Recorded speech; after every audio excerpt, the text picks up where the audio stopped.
तालिबानी सब सोच रहे थे कि अमेरिका की फौज हटे तो इनको हम दिखाएं, और यहां बैठे तालिबान सोच रहे हैं कि ये योगी मोदी हटें और हम इनको मजा चखाएं।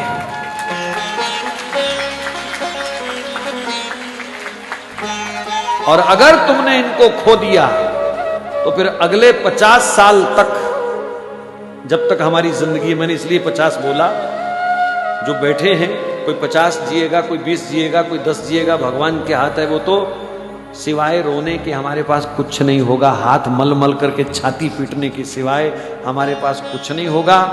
मैं उनका पक्ष सिर्फ इसलिए लेता हूं कभी कभी क्योंकि इन्होंने हमारे धर्म की सेवा की है, इन्होंने निष्काम होकर के हमारे देश की सेवा की है।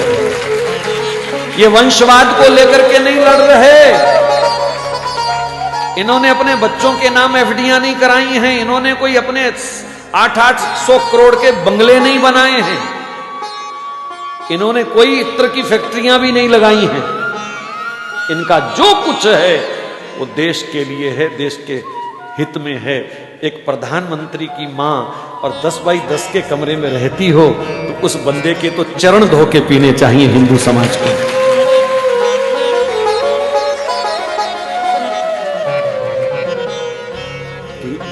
ये देश त्याग का पुजारी है और इस त्याग को भी पूजना पड़ेगा।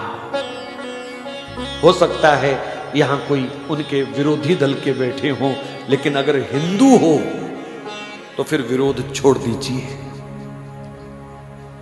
बनता ही नहीं है विरोध करना भैया, किसी भी एंगल से विरोध बनता ही नहीं है। वर्तमान समय तो कहता है एकजुट होकर के आंख बंद करके समर्थन करो। बस जो मेरे देश के साथ खड़ा है, जो मेरे धर्म के साथ खड़ा है, जो रामकृष्ण के साथ खड़ा है, जो गाय माता के साथ खड़ा है, हमको उसी के साथ खड़े होना है। बस बात खत्म।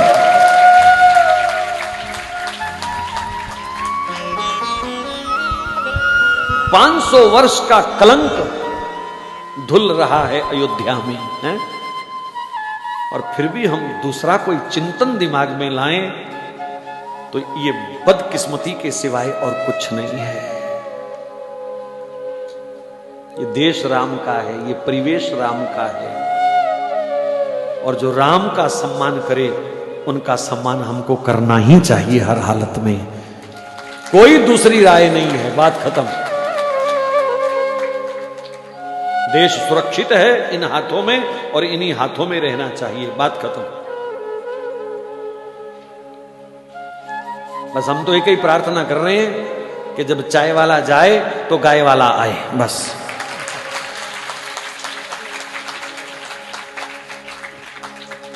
और कोई मंशा नहीं है, बस। ये परमात्मा ऐसी विभूतियों को कभी कभी कृपा करके भेजता है। धनुष्मान लेके स्वयं वो बहुत इमरजेंसी में आता है, अपनी विभूतियों को वो भेजता है, और ये भी विभूतियां हैं हमारी, इसलिए आंख बंद करके समर्थन करना चाहिए। ये मेरा आपको व्यक्तिगत सुझाव है, बस, और कुछ नहीं है। ये व्यक्तिगत सुझाव है। देश विदेश में बहुत लोग कथा को सुन रहे हैं, लाइव भी सुन रहे हैं, बाद में भी सुनेंगे। मैं सबको प्रार्थना कर रहा हूं, कम से कम अपना हित पहचानने की आदत डाल लो। अब